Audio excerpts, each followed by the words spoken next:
Boba Tunde took up extra tutoring jobs to afford his son's medications again. A man who once wore crisp shirts and corrected essays with red ink now walked the streets in worn sandals, knocking on gates, offering lessons in mathematics and English. Every naira he earned had Tunde's name on it.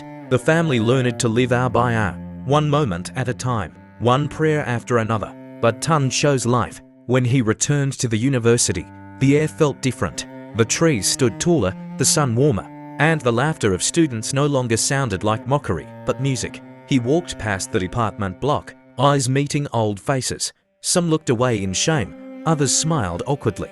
But he kept walking, with scars and strength stitched together by the love of a family that refused to let him go. He wasn't there to impress anyone. He was there to begin again. The university gave him a second chance.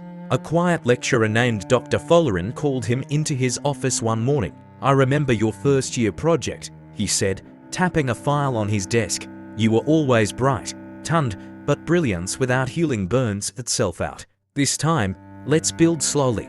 That became his motto, build slowly. Tunde didn't just study. He volunteered at the University Health Center, sharing his story with sickle cell patients who felt forgotten. Some came in with trembling hands and hollow eyes just like he once did. He sat with them, not as a counselor, but as a brother. And he began writing. His first poem, Red Cells, Black Nights, was read aloud during a mental health awareness event. It silenced the room. Then came essays, then a blog.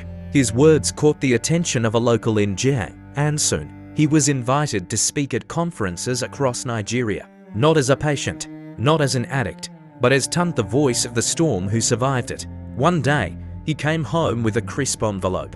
Inside was a letter of full reinstatement into his final year. Mama Rank read it aloud 3 times, then danced barefoot in their tiny kitchen, ululating with joy. Boba Tunde simply wiped his eyes and said, "Omomiti Potter Washington, my child has returned." But the past never truly disappears. There were nights Tunde woke up sweating, heart racing, craving what once silenced his agony. But he remembered the trembling hands of his mother in the rehab center, the tired footsteps of his father teaching late into the night, the echo of his own voice telling others that survival was possible.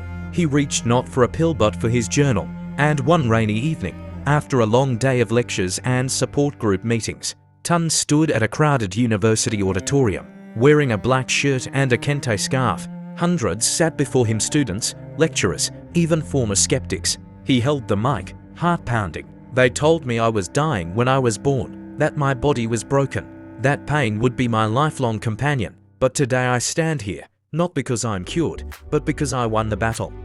Yes, pain is a strange company keeper, but you are not your crisis. You are not your relapse. You are not your shame. You are still becoming. And so am I." The crowd rose in a standing ovation. That night, in his dorm, Tunde stared out the window as rain kissed the earth, bitter roots, healing rain. A boy who burned and bloomed ... and somewhere deep within, he knew this wasn't the end of the story.